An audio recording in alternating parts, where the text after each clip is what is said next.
You're welcome once again to the annual leadership retreat of the School of Disciples. I have here with me in the studio an amazing man of God. Thank you, sir, for coming. You're welcome. Thank you for thanking me. You're welcome too. And Sir, welcome our viewers yes, sir. who are listening to us and watching us. Sir. Sir, please can you just quickly introduce yourself to our viewers? Okay, my name is Pastor Odesola and a pastor in RCCG.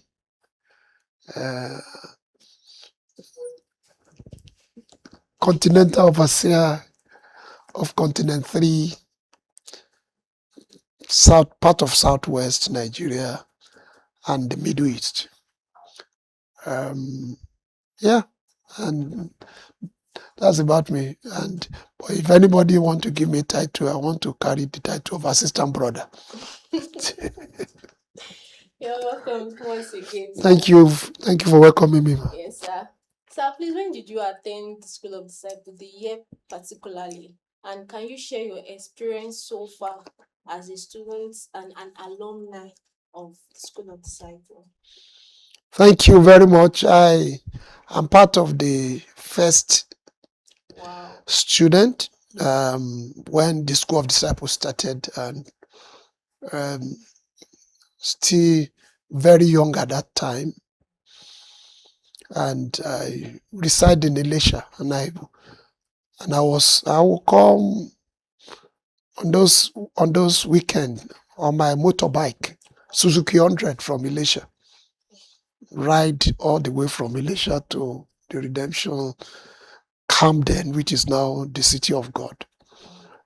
One of the things that still resonates till now is the fact that some of those teaching, they never ceases to resonate in my head. There are things, because Daddy was the one teaching us directly at that time.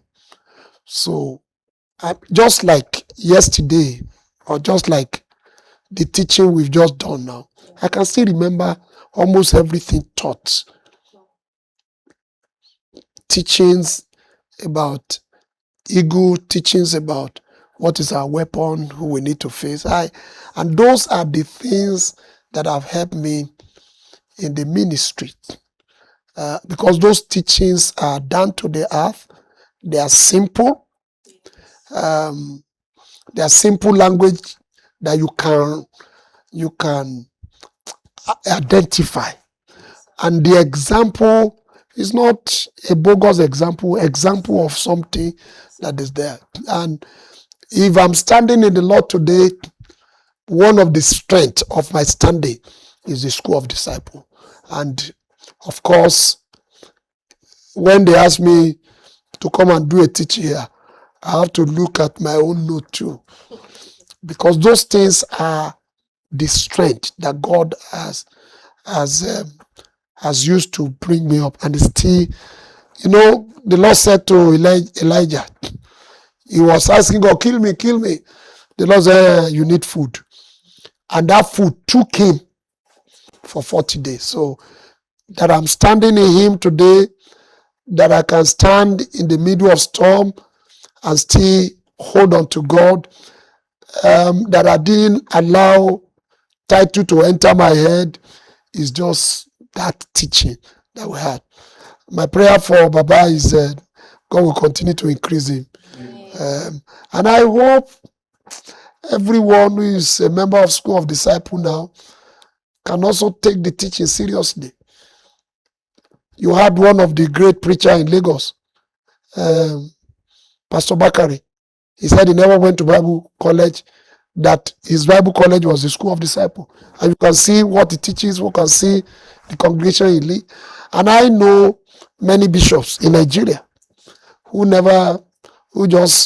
that's what they use as strength.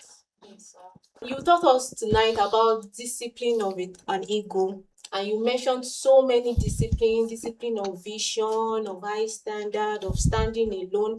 But you mentioned one that really stood out, discipline of fearlessness. But sir, how can we draw the line between fearlessness and rebellion as a disciple? fearlessness has something to do with storm and challenges. Rebellion has to do with breaking rules and confrontation. Confrontations of rules and orderliness, that's rebellion. Now, take for example let's take 3 Hebrews. The king asked them, you need to bow. Now, and they know the rule of God. They are aware that God has commanded them. They shouldn't bow to any other gods. And the king asked them to bow. So they were faced with 2 rules. The rules of God and the rules of the king.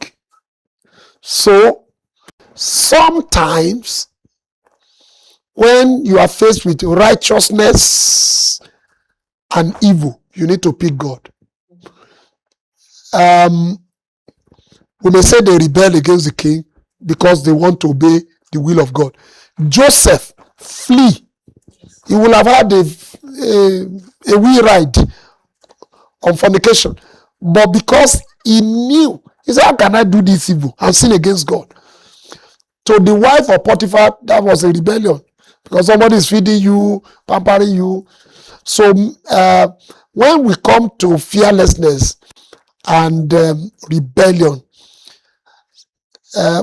when you face with 2 things, I will put it this way. When you are faced with God and evil, or you are faced with a choice, one is righteousness, the other is corruption.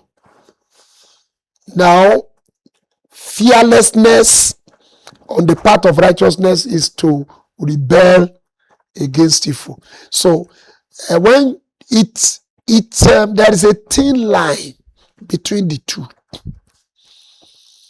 For God, when you stand for God, that's fearlessness. When you oppose evil, they will call it rebellion. But what I want to say to people is that rebelling against order, a righteous order, is rebellion. When you rebel against unrighteous order, that is fearlessness. That's the way I try to explain, and in explaining it, I don't want to confuse people.